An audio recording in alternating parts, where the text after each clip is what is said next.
Good morning, Cincinnati, and welcome into another episode of the Bearcat Brunch, brought to you by our excellent partners at Live Healthy Hydrate. They are locally owned and operated by emergency medicine, certified physicians, nurse practitioners, and registered nurses with 120 plus years of combined experience in critical care medicine, utilizing our knowledge and expertise to maximize our clients' health, safety, and comfort. With 3 locations in the Cincinnati area, LHH offers treatments for weekend recovery, game day prep for hydration, and rapid recovery as a support medication in conjunction with healthy lifestyle and exercise. Some people are experiencing significant weight loss with regular semaglutide treatments. To help maximize your weight loss and obtain your health and wellness goals, the initial consultation with our medical staff includes a complimentary consultation with the local nutritionist. Visit livehealthyhydrate.com and check the weight loss feature for more information on semaglutide and nutritional support offered by LHH. They offer the popular Myers cocktail as well as the premium proprietary Crown Jewel cocktail, along with customized treatments such as for the love of pregnancy and feeling slender. Add-on injections such as B12, Toradol, Zofran, magnesium, zinc, and many more are also available.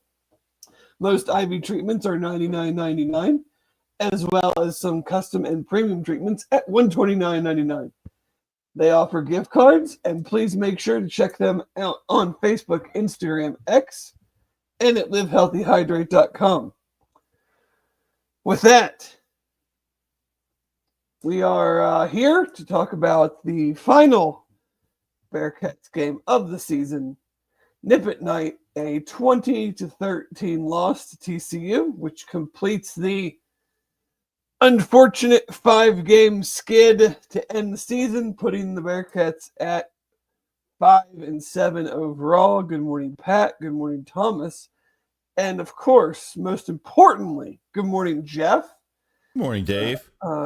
As we do, what is your takeaway, be it from last night, the season as a whole, general thoughts, and comments regarding Cincinnati Bearcats football 2024 edition?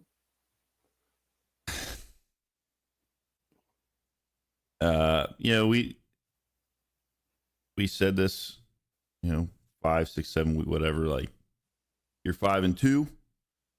You got 5 more chances to get one more win to hit the number that we kind of set, that a lot of people set, is like, this is what's got to happen this year. Like, nobody was asking for the moon this year. Nobody was saying, like, you got to win the Big 12 and get into the playoff to have a successful season this year. It was just get to 6 wins, get bowl eligible, show improvement. And it looked like that was going to happen early on. And then for whatever reason, that team completely disappeared. And we've had the same complaints, and it's just gotten worse over this 5-game losing streak. I mean, to steal a Wes Miller line, I've got nothing positive from the game. I mean, like, it was. I think what was he, 5 or like he had like 30 yards passing or something in the first half. Like, yeah, that's not like, there's got to be something going on there. I'm convinced that there's some sort of like injury. Maybe he doesn't know it. I don't know. Maybe they don't know it. I just don't see the possibility that there was such high praise that we had here on this show very early on, and for things that a quarterback is able to do regardless of the competition, accuracy of throws. Because it's not like he was like always like running for his life, flinging the ball up. Like, some of the throws started getting a little bit high. They were sailing on him a little bit. He wasn't able to put them where they needed to be. Granted, there have been some drops here and there, but some of the decision making, it looked like he had like some happy feet later on. I don't know. I think he's a good quarterback. I think he can be a really good quarterback. He's shown that he can be a good quarterback. So I guess yesterday he said in the press conference that he wants to be back. Bring him back. I mean, if they weren't going to put somebody else in this season at any point to try it out, then he's got to be the best option, and they've got to see something there. So I'm happy with it. Like, just let's get back to that first half of the season quarterback. I mean, I think, you're trying to win. You're trying to win games. You're trying to get bowl eligible. You're trying to keep improving. But so I don't. They weren't. I just, outside of injury, I don't think they were ever going to make a quarterback change, and I don't think that they should have made a quarterback change. Yeah, he could clearly play better. Clearly play better because we saw better play in the first portion of the season. So, but no, you're right. I mean, there's a lot of things offensively, and we can stick on this topic for right now. The bottom line is that in 18 Big 12 games over the last 2 years, they're averaging barely over 21 points a game. They've scored 30 points in Big 12 play twice. Once this year, or twice this year, when we were 1-1, scored 41 against Texas Tech and 34 against Houston, and those are the only two times they didn't score over 30 in a Big 12 game all of last season. During this 5-game stretch, this blew my mind last night. We've talked so much about the passing game and the downfield passing game and the wide receivers, especially. 5 completions in the 5-game losing streak, 2 wide receivers longer than 20 yards. The longest was 33. Like that's a game for some teams. You have 5 or more completions over 20 yards. And you're doing that in a 5-game span. No, it's cumulative. It's everybody. Like, Brendan Sorsby throws an interception last night in the corner of the end zone. Yeah, where I'm just confounded that why we're not running the ball there. But Keegan posted it and I retweeted it. Like, what? Like, he shouldn't have thrown the ball there. But the play itself, I'm not sure what the plan was. There were 5 receivers essentially at the breaking point of the play. I mean, it was extended and a guy broke off and everything, but like, there's 5 guys standing inside the hash marks with 6 defensive players, linebackers / DBs, all just right there. I'm like, this is the easiest play to defend. You have 5 receivers all within like 10 yards of each other. It looked very much like a play from like a middle school flag football team where you're just like, hey, everybody go over there and try to get open. Like, from the start, there didn't, and I don't know if there was something wrong, if something got like miscommunicated coming in on the play call. And that's the thing. One person runs a wrong route. We don't know that. Mm-hmm. It's very easy to watch a game, whether you're live or on TV, and find something and pick at that without knowing the full context to it. So exactly, yep. It's hard, but at the same time, like, that's a play where 2 things. Like, I'm left going, well, what is this play design? And then it kind of goes back to the West Virginia game of he got into this issue of compounding bad plays, making bad plays worse. Like, that play wasn't there. Yeah, there's nothing but for it. But we also didn't have to try to extend it and then throw a ball that he had no business throwing.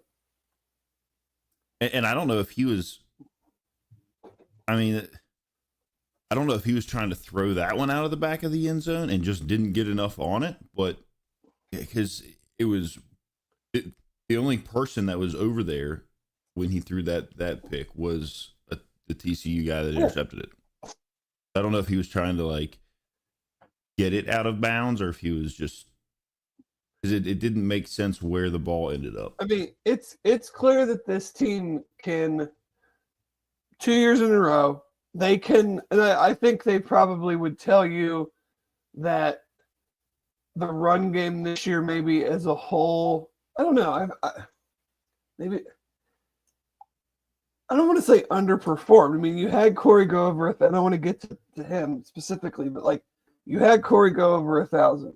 Sorsby was for the vast majority of the season. I mean, he had a couple, he had a couple fumbles in there, but like a very effective runner, especially down in the red zone. You had Evan Pryor, who gave you what you were wanting as the change of pace home run hitting back. So, Corey finished the year very strong, over 100 yards last 3 games, over 90 yards last 6 games, put himself up over 1,100 yards on the season. Massive hat tip to him. Oh, Great career, great season. Gave UC everything they could have asked for. And yet, I'm still kind of left feeling a little underwhelmed in the run game. But we know that is a staple and will be effective, good, great, whatever, however you want to categorize it. The pass game, on the other hand, just practically vanished over the back half of the season. I mean, you have one game you throw for 66 yards, and this past game you're not even close to 100. I don't think at halftime. No, they were. I think he was at 37 yards at halftime. You had I think is what it was. Halfway through the season. I mean, I think he threw 5 touchdown passes in the last 6 games. I could be wrong there, but we just talked about the big play essentially going away. Whether it's run after catch or air yards, it went away. The issues with a 3-high safety or a drop 8, like the pass game as a whole, from a strategic standpoint, I think needs a big overhaul. So, we'll see where that goes. I'm not going to, I think some moves could be made that would benefit that. Some changes, but that's for that to decide. Mm-hmm. But it's clear that 2 years in a row, the pass game or lack thereof has held this offense back. I mean, for the new quarterback and the returning offensive line and the additions of a Joe Royer, Jamoy Mays, Tony Johnson, Evan Pryor, this offense is going to because factoring in this 13-point performance, this offense is going to average less than 3 points more a game than they did last year. In a year they went 3-9 and weren't competitive in a lot of games. And this year, you're 5-2 on the verge of a bowl. You lose 5 in a row. You're competitive in every game, essentially, except Kansas State. And all of that was good for less than 3 points more. So without changes, where is this offensive jump coming from next year? Well, but that's like the thing. We've gone back to discuss it, to bring it up before. The Texas Tech game, we talked about it following that we were confident that this offense could get into a shootout and hang in a shootout if they had to. And that was essentially the last we saw of that offense. What fools were we? Right. I mean, that was the last we saw of that offense. The Queen City softball over here does bring up that the defense did improve a bunch throughout the year. I think that there were numerous games the defense.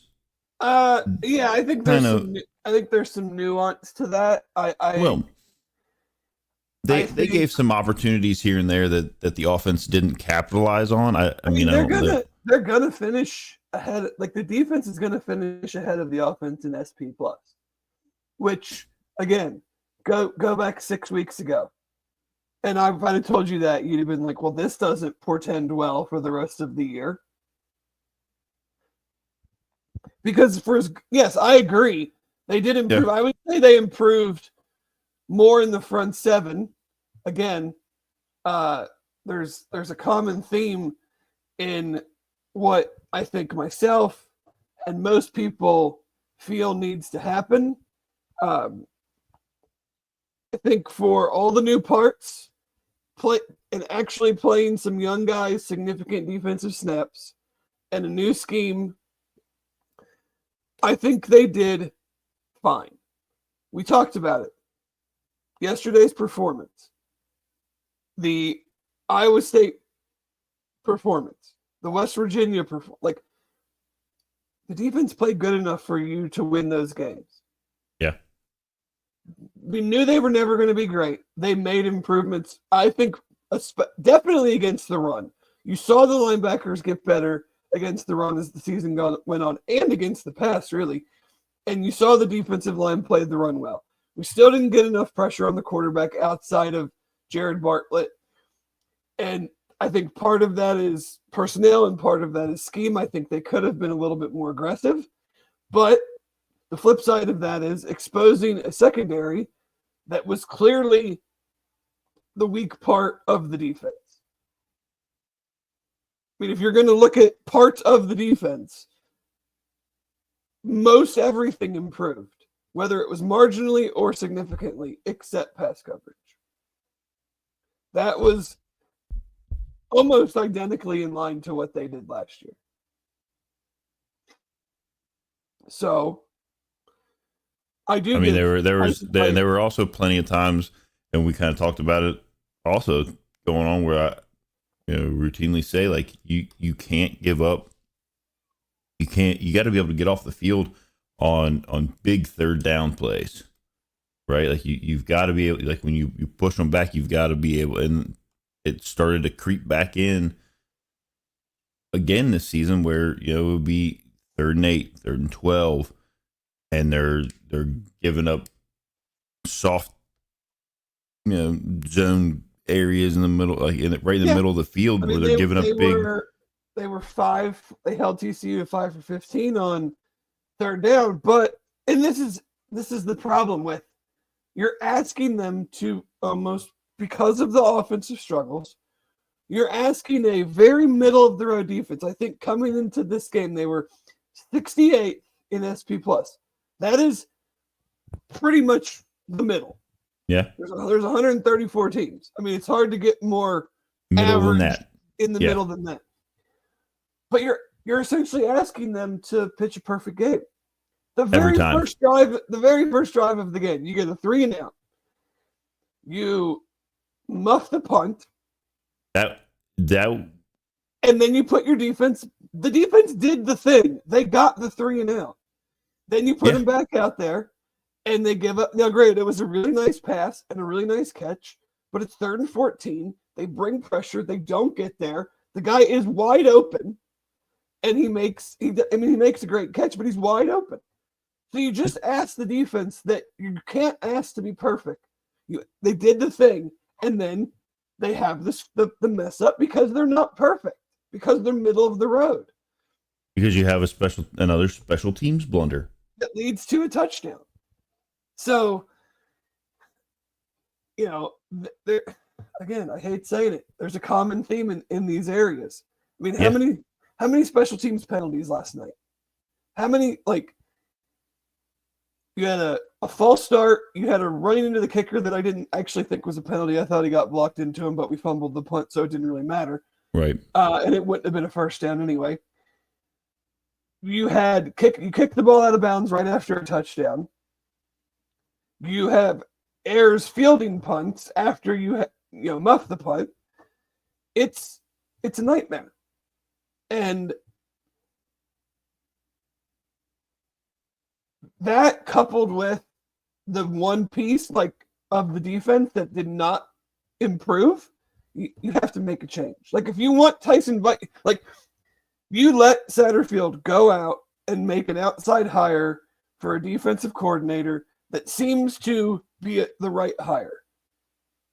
I am bullish on Tyson Veit and especially some of the young guys and where this defense can go.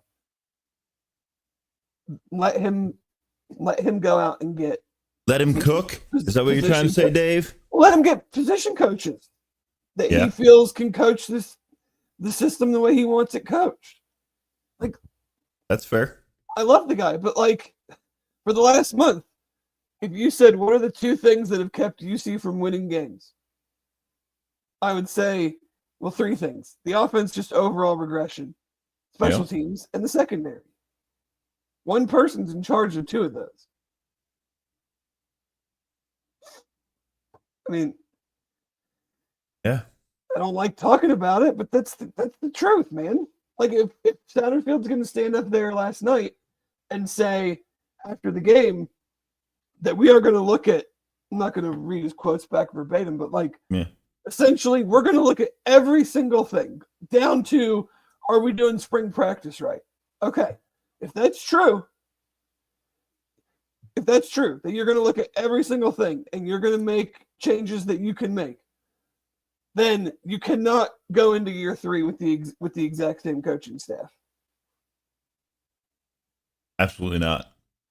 And like I'll buy into the like. We're almost there. We're right on the cusp. Not that part. I'll buy into the not don't make a move after 2 years. Understanding how upset a lot of people are. Okay, fine. I disagree, but I'll buy into it. Like I'll understand that side, but not if you just roll back the same thing. Yeah, there has to be some change somewhere, or else you're gonna end. I mean, let's be honest. There really is no difference between winning 3 games and winning 5 games. There isn't. When it comes down to it, there's no difference there.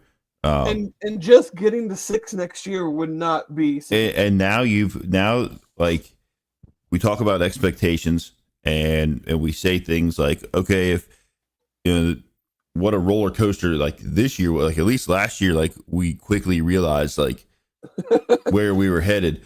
This year, it was just this roller coaster of like, all right, let's get to 6 wins, and then it like started looking like, okay, like maybe we get 7 or 8 wins this year, like that. There's an outside shot at that. We're looking, and then it was like, this is really going to happen where we're back on this downside. And you said it when we were going into, I believe, the West Virginia game. Like, we got to get it done this week so that we're not looking at 2 road games and then finishing at home trying to scramble to win a game to get to 6 wins. And at that point, 6 wins isn't the same 6 wins you thought you were going to get at the beginning, or that you wanted to get at the beginning of the season, where you're like, let's get 6 wins this year to be successful. At that point, it was, let's struggle to salvage whatever we can for this season. And then you still end up 5-7. Totally different season. Like, as frustrated as I am and as frustrated as everybody is, like, looking at it objectively, beat 2 teams playing in their conference championship game in Miami and Arizona State. We're going to rue the day. The Pitt game and the West Virginia game. I won't say you handed away the Pitt game. You didn't hand away the West Virginia game, but you essentially did, and you had plenty of chances to be better and to win that game. And you end up playing, like I said, 2 teams that go to their conference championship game. You play,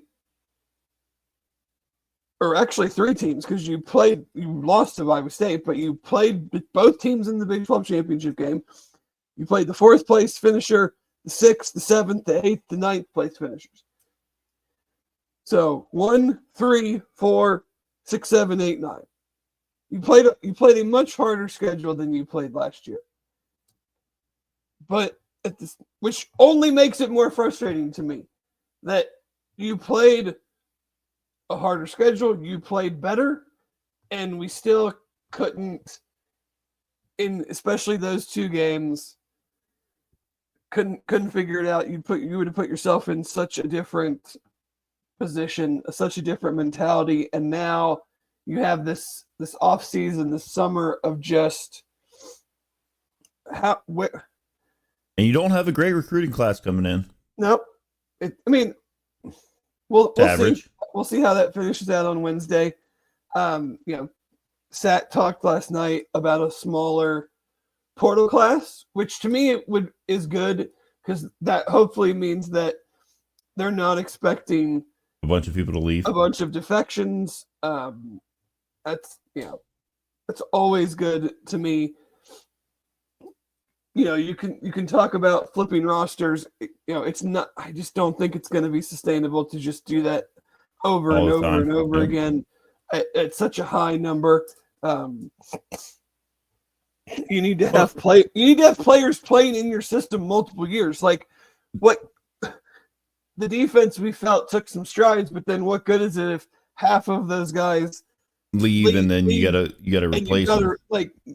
You can't work that way. The portal, and we talked about this like on some different things, but like you just got to use the portal you would ideally like to use the portal to maybe grab a couple like kind of, I don't want to say big name guys, but a couple impact guys, just a couple. That's what you should use that for, because you're going to need to develop people on your own in your own program, like you said, that have experience playing in the schemes and the way that you want them to play, so that every year you're not spending the first, month of practice trying to be like, hey, no, you got to be over here. No, when we run this play, it's got to be over here. We call this. Like, you don't want to have to do that with your entire team. Part of the success that you would have is if you have guys that are still on your team that can bring along the new guys.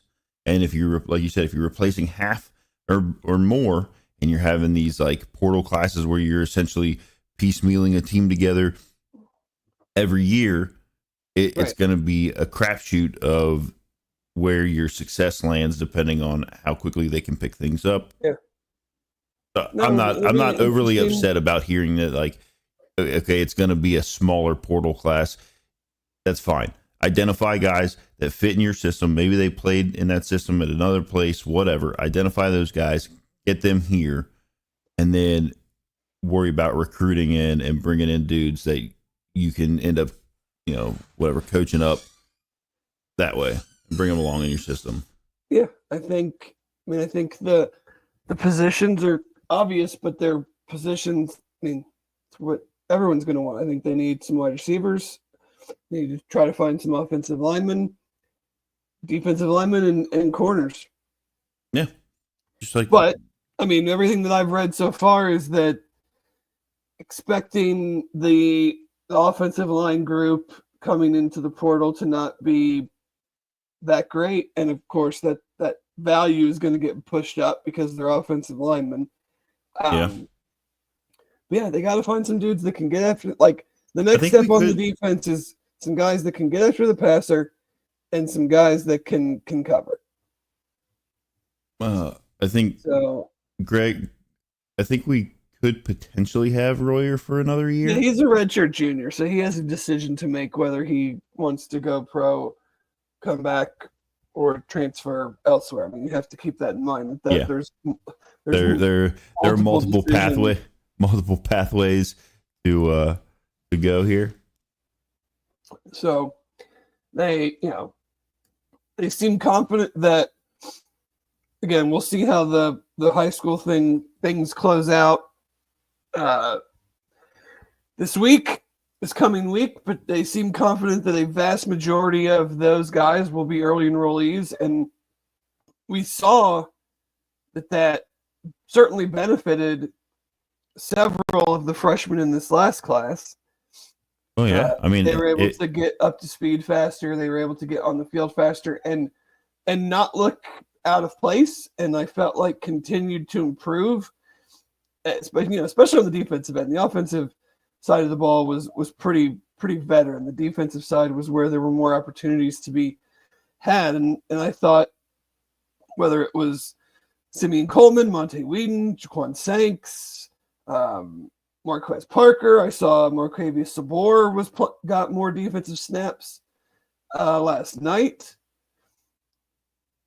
Gravy Johnson's been getting in these games, so more towards the end of the season, getting more defensive snaps. So it's clearly a benefit. Hopefully that pays off.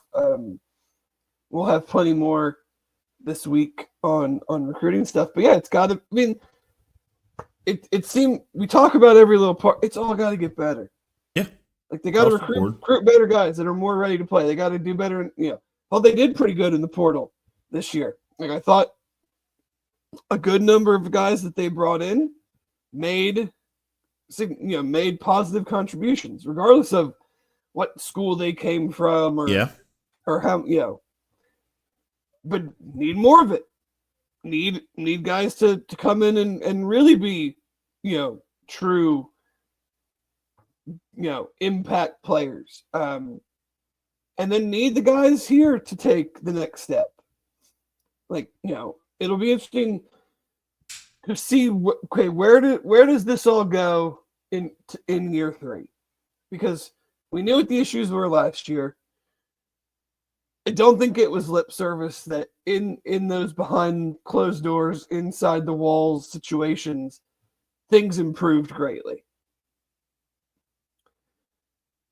But where does that then go now into year 3? Like, what do we, outside of running the ball, like, what is the identity of UC football right now?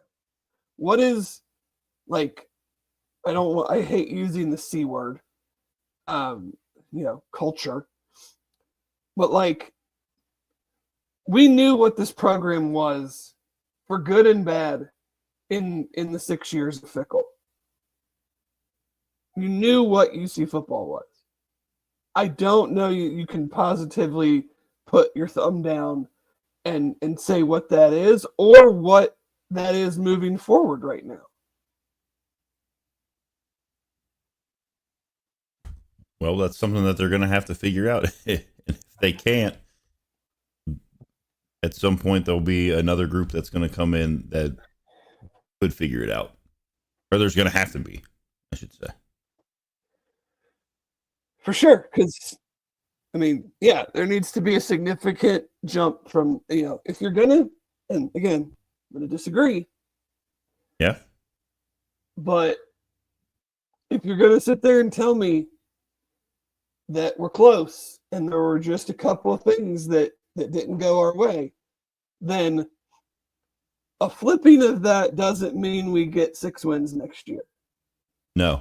And that's what I was getting at earlier when I said, and if you're close now and you flip some of those things and take more improvements across the board, then that has to be more than just like a 1 or 2 win. The expectation and level of success for next year is not 6 wins in a bowl game. No, not going to fly. Not going to fly with the majority. If you're close, well, here's the thing: is like you don't want to be. Sure, you want to go to a bowl game every year, but the way things are set up now, it with 12 teams getting in the playoff, if you're close, you better for sure be competing to be in the conversation of one of those 12 teams. Sorry. Yeah. Like for the money that people donate, for the money that goes into these programs, the things, all the big talk and all this, like, you better pay it off. And it can't just be, going to the Hellman's Mayo Bowl. Right. Yeah. We'll see. There you go. 8-4 on a normal year, going to a conference championship once every 5 years. I just, I said this about basketball last year. I just want to be in the mix in Yeah. February. So in football, next year, like, I'm not saying you got to go from 5-7 to the conference championship game, but like, as the calendar hits November, can we be in the mix?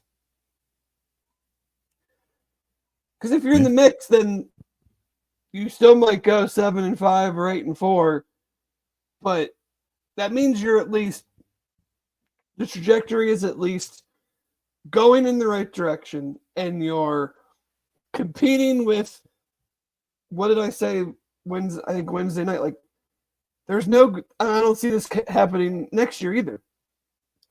There's no great teams. There's not going to be a great elite team in this league.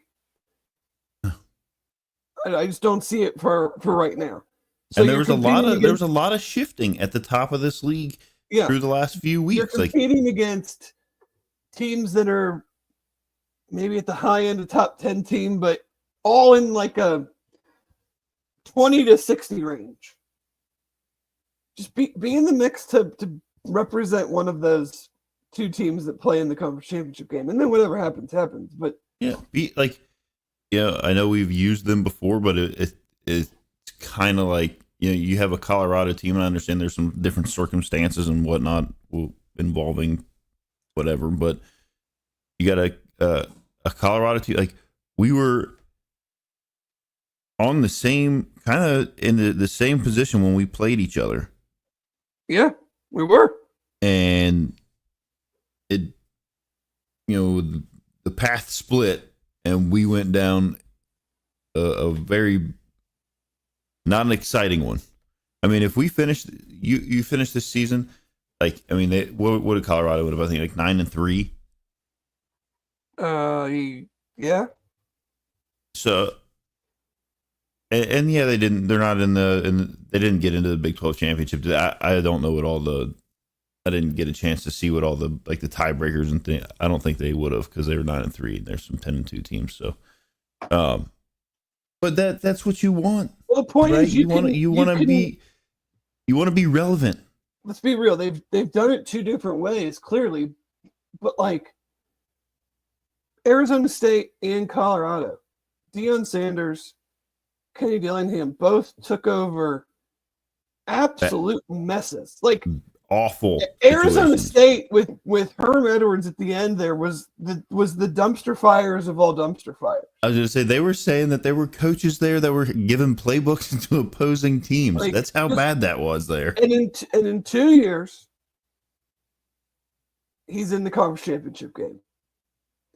In a different way, blessed with having a son who's incredible and another player, Deion Sanders took an absolute mess and turned it to, in the mix. Possible conference championship appearance going into the last week of the season in 2 years. Yeah. It is possible. So it can happen. What does UC need to do to then say, go, in year 3, we want to do the same thing? Yeah. No, Thomas, we don't. But what does Arizona State have that UC doesn't have? We said it was different. We said that they're different. It was blessed. But yeah, the defense, thanks to former Bengals coach Robert Livingston, took huge strides 1 year to the next. The offensive line was a disaster last year for Colorado. Did it become one of the best O-lines in the country? No, but clearly improved.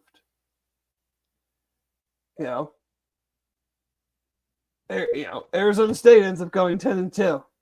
Goes, in the conference championship game. Has a really, really good running back. So does UC. Has a dynamic outside receiver. So does UC. Has a young emerging quarterback. So does UC. We can't do that same thing? Well, we've So, been told now that they are on the cusp. So okay, well, that's fine. Show me. yeah, I agree wholeheartedly. Make some changes this off season. You know, head in a new direction. Get some juice back in this thing because people will. People are frustrated now. They'll, you know, once the season starts to roll back around, they will, more times than not, be excited again. But it's very hard to expect that if we just, from December 1 to September whatever, we're just like, yeah, we're just gonna do kind of the same stuff. We added a dozen or so guys in the portal and hope that everybody else just takes a big jump. Yeah, it gotta certainly shore up all of the issues, and at least I don't want to say make it look like you're trying. You got to actually try. There's got to be something that you move on from, some things maybe that you rework. Like I said, identify those few guys in the portal. You're gonna have a little bit of some more extended time now to identify those, to like really just drill in, and that's all your time should be spent on while you're sitting at home. Yeah, it's a quick turnaround. I know, when coaches either leave or get fired, it used to be 30, guys could jump in for 30 days. Now it's 20 days. You have high school signing day Wednesday. Then I think you have 2 weekends of portal visits, but I'm not sure if or how the calendar has changed because of the playoff. But we're into December, and then spring school starts. So guys will be here before you know it, and then we'll see. Potentially if there's a summer group as well. But it has to happen, because if it doesn't, if there isn't that movement, like there's there are other programs around this university that are moving in other directions positively, and people will choose where to spend their money. So with that, I think we can put a bow on not TCU. Putting a bow. I'm not putting a bow on anything. On TCU and the 2024 season. That segment is brought to you by Royal Links Golf Tours. Have you always wanted to play golf at St. Andrews? Have you ever enjoyed that perfect pint of Guinness in Ireland? Well, now you can, thanks to Royal Links Golf Tours. They are golf tour specialists offering unforgettable golf experiences to Scotland, England, Ireland, and Wales. Their custom itineraries are more than golf trips. They are immersive cultural and country experiences that will surprise and delight you both on and off the course. Royal Links Golf Tours is owned by former Bearcat quarterback Hayden Moore and his partner, UC alum Jeff Bartholomew. If you'd like to play St. Andrews or have that perfect pint, please visit their website at royallinksgolftours.com or call them directly at 770-331-1525. And we're going to go an hour and 15 minutes north. First off, though, I do want to say I would like to be playing some golf right now instead of it being 25 degrees outside. Yeah, I would agree with that. So that is kind of a glutton for punishment ad read there. But anyway, let's go an hour and 15 minutes north and talk about the disaster that is the Ohio State Buckeyes. And not being able to beat a terrible Michigan team. Oh, I did not have that on my bingo card. I thought, obviously, everybody's always like throw records out the window, do whatever. It's a rivalry game. Like, no, absolutely not. In that situation, they got up to 23.5-point favorites. It is like it was. I think they said it was the biggest upset in the game's history, as far as like point differential was, and really. Michigan kind of. I mean, they even tried to give it away towards the end. You know, you throw a pick on essentially on the inch line, but then they get it back. Ohio State just ran the ball straight up the middle, right into the strongest point of Michigan's team. That was my favorite sequence of the game. Was they get the ball back and it's 3rd and 10 on like the 15-yard line, and they run it right up the middle and then miss a 25-yard field goal. Yeah. That's the moment I was like, oh, this might actually not go their way, because for some reason Chip Kelly and Ryan Day aren't throwing the ball every play to all of your good receivers against their banged up secondary, but instead running it right up the middle against the 2 top 20 draft picks in next year's draft. I mean, it was a strange sequence. I don't think Chip Kelly is going to be getting a bunch of NFL offensive coordinator calls. I mean, you just cannot lose that game as Ohio State, and they somehow found a way. I think part of the problem is, I don't know if you saw Ryan Day's comments this week about how, other than a family member passing away, losing 3 straight to Michigan's the worst thing that's ever happened in his life. Well, I mean, maybe don't take it that serious, because it seems like you're wound tighter than you know what in these games, and it's trickling down to the way your team plays. I don't know. And then he says afterwards, you know, like obviously there was the flag planting issue that happened after the game. And he's like, you know, they were going to try to plant a flag on our field, and we're just not going to let that happen. You know how you don't let that happen? You just win the game. You had 60 minutes to not let that happen. And now you're going to be all physical?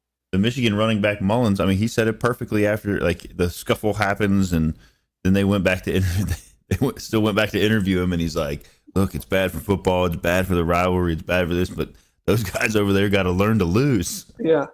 He's like, you got 60 minutes to fight out here for 60 minutes. And you don't do it there? Like, you can't be fighting after the game. So, I mean, the thing is, though, like, it's just I don't even know. It's one of the oddest situations I've ever seen in sports. Like, they're going to make the playoff, and they should make the playoff. Yeah. And yet, 95% of the fan base wants to fire the coach. Oh yeah. And you can argue that they should, and I'd be like, yeah, I agree. And yet, they will still probably have second, third best odds to win the national championship. Well, and that's what I was going to say is like. So, like, how do you play that out in your brain? Like, I want to go win the national championship, but I also want to have a coach fired. Well, you know, in years past, this would have. I mean, that would have doubly ruined Ohio State's season, right? Like they would have lost to Michigan. Oh yeah. Followed by the fact 14 playoffs. Yeah, you lose to Michigan, you're cooked. You're out. You're totally out. This year, okay, you lose to Michigan. Yeah, that sucks. Like, obviously, it sucks because for all the other reasons, but you're still going to be in the playoff. You're still going to, you know, I guess, they might fall out of, I guess, they won't be one of the buys. But you're still in the playoff. You still have a team that's capable of winning the national. More than likely, somewhere, maybe hosting, but yeah, it's a very weird, like, you lose this game 4 times. Like, obviously rivalries go back and forth, and they're going to win it again. But it's like, if you didn't beat Michigan this year, when practically 22 starters are in the NFL, the coaching staff is totally. They have no quarterback. They have no passing game. And yesterday, they're arguably Their two best players didn't even play.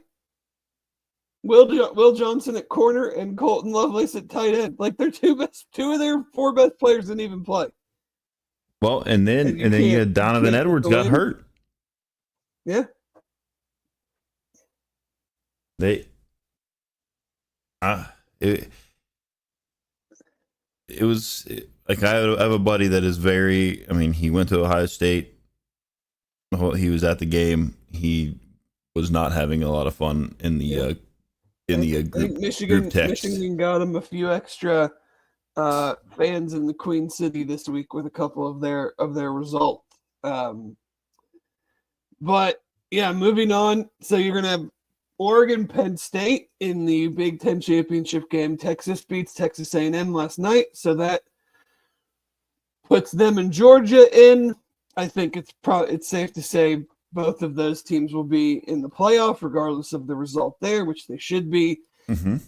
I don't think it is a good idea to start penalizing teams for being in the conference championship that are good enough to make their conference championship game. Well, yeah, because then you end up kind of on a slippery slope of like. Well, yeah, you start getting down the Lane Kiffin road of not wanting to play in conference championship games. Right. Miami had been on the razor's edge for a while. They lose at Syracuse. Again, another example. Year one, Fran Brown, 9-3. Top 10 win against Miami. Beat a UNLV team earlier in the year that is in the Mountain West Championship. It's in the top 25. Beat Georgia Tech earlier in the year. That's in the top 25, or was. I don't know if they'll drop out with their close Georgia loss, but like program not in a good spot. Year one, flipped it. Yeah. It is possible. So Miami is now toast. Well, maybe not, but they're not in the conference championship game. Clemson somehow is after taking a loss to South Carolina. So SMU Clemson. That's because Fran Brown told him. He said, "I got you, Dabo. I got you." Yeah. Mm-hmm. So we'll see how this all plays out for the ACC. That's an interesting one because, I mean, Clemson now has another loss. They're somehow in the conference championship game. They have arguably no good wins. So they're potentially going to win the ACC, go to the playoff without beating anybody. Well, they would if they beat SMU. They have none to date. And then you have Arizona State, Iowa State, Big 12. Any other games from this holiday weekend that caught your eye? Well, I mean, you had the 8 overtime Georgia Tech game. I know you briefly mentioned that there, but it's so bad. It's such a bad rule, and to make it even worse, you walk to the other end after each overtime, and so you're just walking 100 yards after 2 plays each time, mm-hmm. and then they're giving coaches a timeout for each overtime. So Kirby Smart would just see what Georgia Tech was going to do and then call timeout every time. Like, what are we doing? I don't know. It's certainly not better than the old way. No, I am not a fan of the 2-point conversion. Like, you know, I don't like penalty kicks and other things. So this is essentially the football version of penalty kicks. I don't like it. I don't like it one bit. No. So either just make make a running clock. Just make another 15-minute. Just go another 10 minutes. 10 whatever. Minutes. Just play. 10 minutes. Play a regular game. Boise State. Genty, 37 carries. 226 yards and a touchdown. It is a shame that we are lucky. We had a great year of 2 guys, him and Travis Hunter, that just had outstanding individual seasons. I say it's a bit of a shame for him that he is in the Mountain West, and maybe he would have gotten hurt, maybe whatever. But you kind of look back at the games where they like had some level of sportsmanship and pulled him out. Yeah, where he could have, games he didn't carry the ball in the second half. I mean, he could have racked up 300, 350, maybe 400-yard games against some of the very weak competition they were playing at that point, where he was sitting out the second half of the game, like. And that doesn't take away from what Travis Hunter's done. I mean, to play both ways at the level that he plays both ways, like, no, I would not want to be making that decision, but I think we all know where it's going. Yeah, I do want to point out real quick because it's hilarious to me. I don't know, and it might have got lost in the shuffle of everything. Did you see the Nebraska-Iowa box score? Yeah, I think Aaron sent it. Yeah, Iowa won 13-10 with 5 first downs. They were 0 for 10 on third down and had 164 yards of total offense. And they won. That's old school Iowa right there. That's bad old school Iowa. That's not, you can't even say it's old school Iowa. That's like the worst of old school Iowa. That's the worst of the worst. Which, I mean, Nebraska, congrats on getting bowl eligible last week. But I feel like I don't think the Dylan Raiola thing has blown up, and the Matt Rule thing has taken off quite to the extent that they were hoping. So that's shaping up to be an interesting week one. It depends, and we don't even know where we're playing that game, right? Like, it could be in Indy, it could be in Kansas City, it could be in parking lot in Bloomington. Yeah, could be anywhere. I mean, aside from the Ohio State loss, that was the fewest amount of points that Iowa scored all year. Because I kept making that joke, like, look at all these points Iowa's scoring this year, like, and then they go out and they have 10 yards of offense and 13 points and win a game. So yeah, our buddy up at Team. 24-7 to Minnesota. I don't think the natives are too happy right now.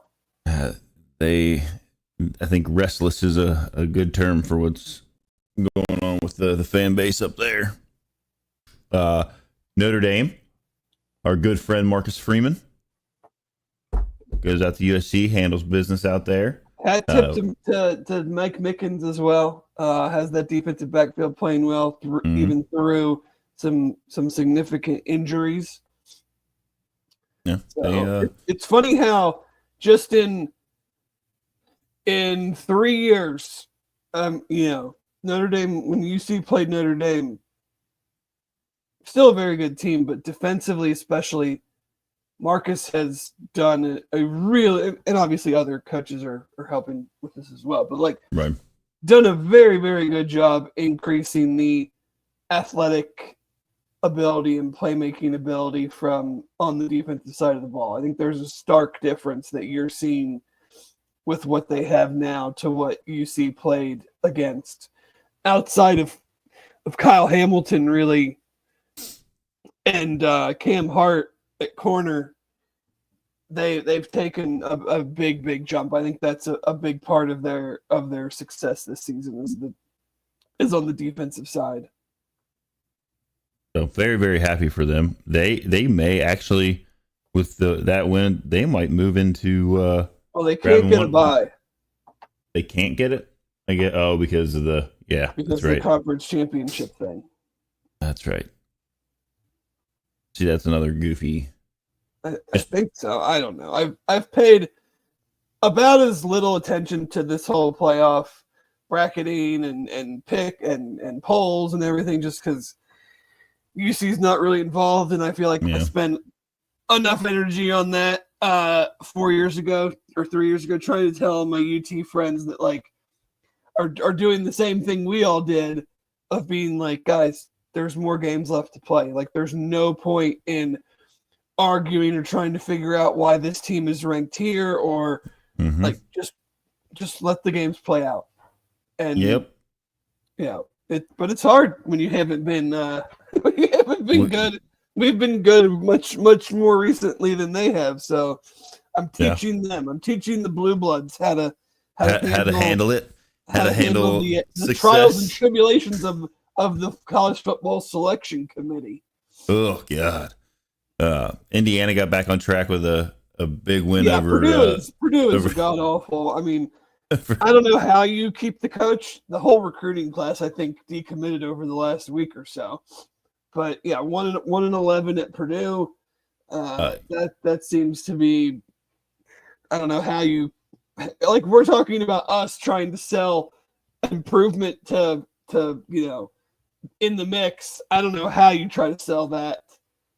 That's got to be next 4 or 5 months. Full scale overhaul.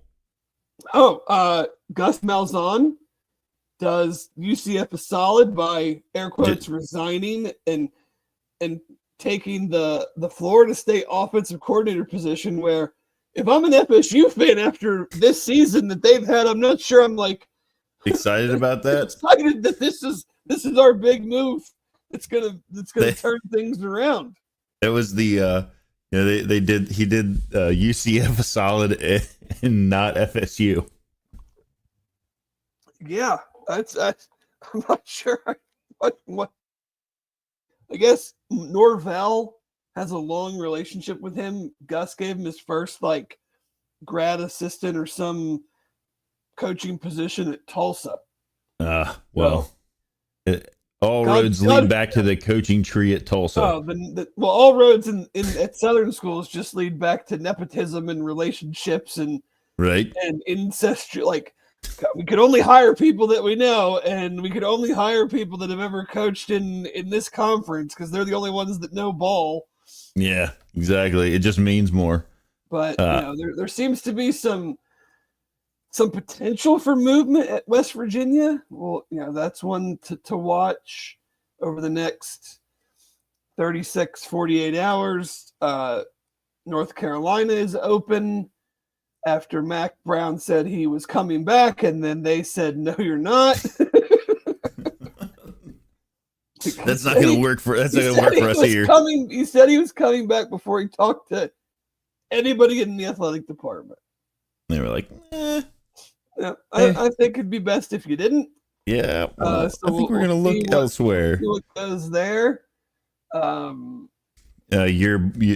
Kent State Golden Flashes 0-12 on the season. They did have two games within 3 scores, so they might have covered those spreads. But if you listened at the beginning of the year and just bet on Kent against Kent State every game, I think you probably made a decent amount of money. So you're welcome. They fulfilled your prophecy.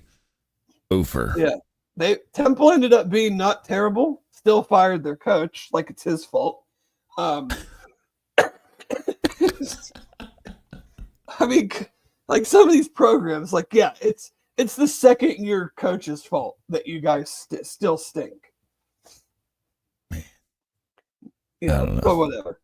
But yeah, it seems like, again, who knows? If Ohio State were to open, I think that could potentially change some things. But it at least appears, as of now, that this could be a smaller coaching carousel. So we'll just I know there's people that always love the gossip and the rumors and the movement, and so we'll obviously this could be a little bit less of our eyes of what on we're that, used to for that. Quick little Bengals in the NFL and maybe talking about the Bearcat, in the NFL. The Bearcats in the NFL. I'm not talking about not talking about the Bengals. Kobe Bryant, 6 tackles and a pick 6, and Brian Cook and a fine. And a to go fine. along with it. Yeah. Brian Cook, 7 tackles. Jerome Ford, he had 4 carries for 19 yards. Travis Kelce had 62 yards. Alec Pierce had a reception for 39. Desmond Ridder was 5 for 10 for 64 yards. I think he came in at the end of the game for as an injury replacement. Trey Tucker had 7 catches for 82 yards, and Eric Wilson had 4 tackles. So there you go. Well, and then your Bengals are playing the Steelers today. great. I'm going to take a nap during the game. Take it. But yeah, stick with us. Maybe we'll get some good news on Wednesday. Signing days have been quiet for the most part over the last several years, even going back to Fickle, and things were well in order a lot of the time, so we didn't get any signing day surprises. Never know. Maybe we do this year. So we'll have all that coverage on Wednesday. I know Chad is working on doing his coordinator conversations around the signing class. I know we're also going to try to get someone on to talk about the freshmen and recruiting in general. And then portal season is up and running, or will be. So stick with us on Twitter, on the board. We'll have everything covered there. Thank you, as always. I know the season did not end the way any of us had hoped, and we wish we would have a bowl game to discuss. But thank you again to all of you that come in on Sunday mornings, join us, offer up great questions, offer up great conversation. Much, much appreciated. Love doing the show. Love having you guys interacting. So thank you. Thanks to Aaron for producing, as always. Thanks to Jeff for partnering. Thank you to Royal Links Golf Tours and to Live Healthy Hydrate for being awesome sponsors for us this year. And August, September will be here before you know it. So we will be back with another season of the Bearcat Brunch. Thank you, Bearcat fans, and have a great Sunday.